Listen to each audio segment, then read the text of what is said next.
together on the plain. Strange things move out in the rain.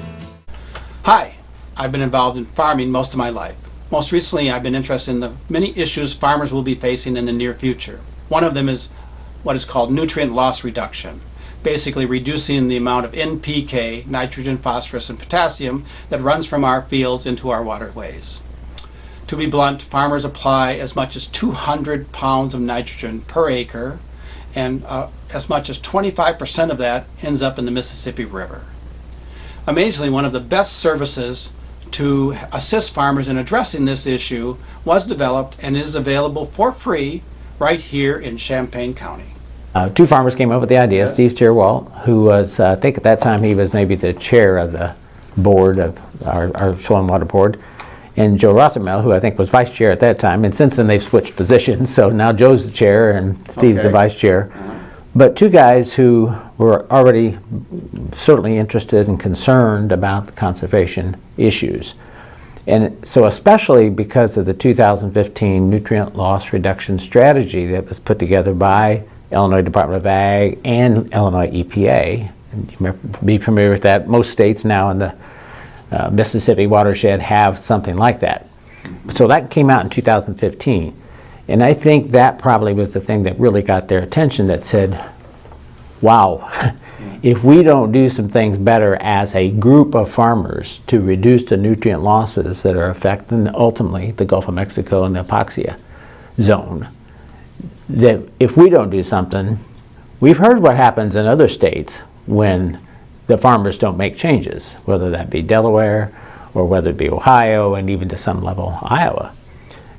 We need to try to get farmers to make changes.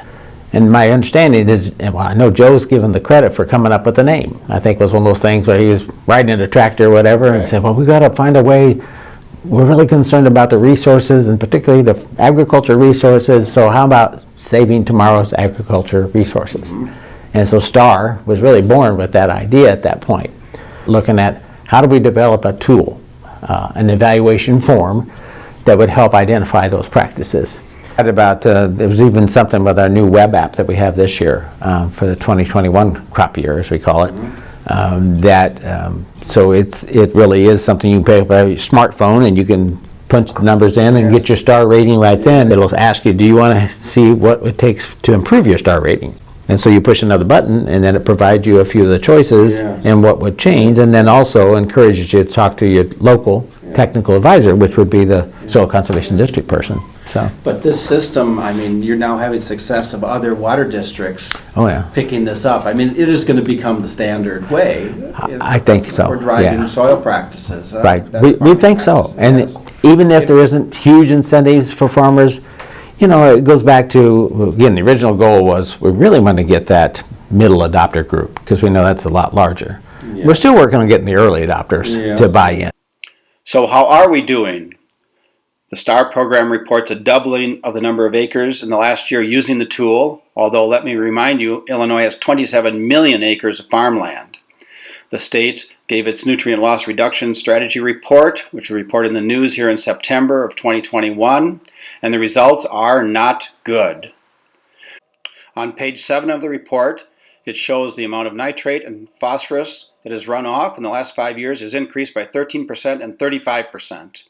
Putting us now at 28% and 60% over the 2025 goals for reduction of nitrogen and phosphates. Had the forms and he came by and he looked at it. Well, at that time, the first practice we listed on the form was cover crops.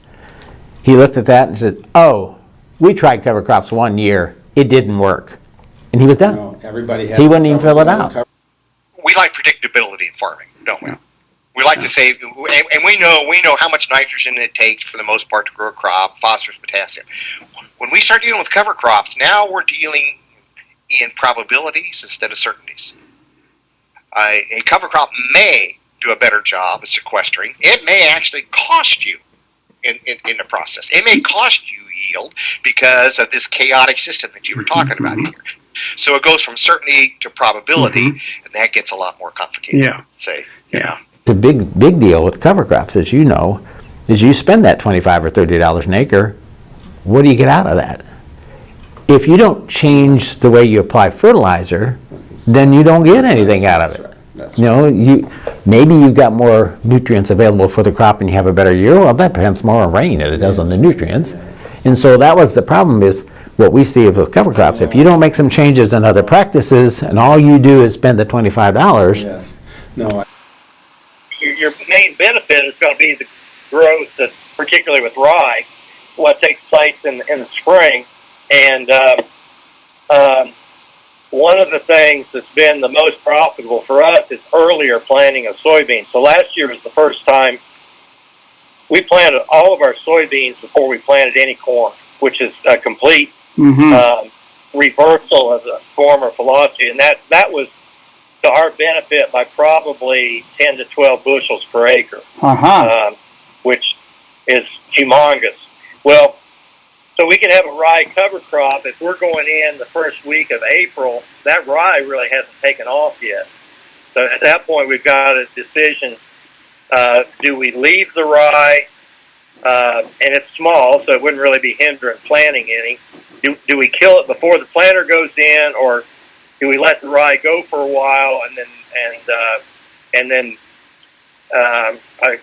enough? It's one of these situations where the Clint Eastwood line, "Well pumped, do you feel lucky?" Farm policy is difficult. You know, there is the only thing worse than farm policy is no farm policy. That marginal last bushel, the way everything is set up, has so much value to us. You know, I mean, that's what it's all about, getting that marginal next bushel. And because you've already got all your costs put into it, and if you can get that next bushel, that's important. Let's change that model.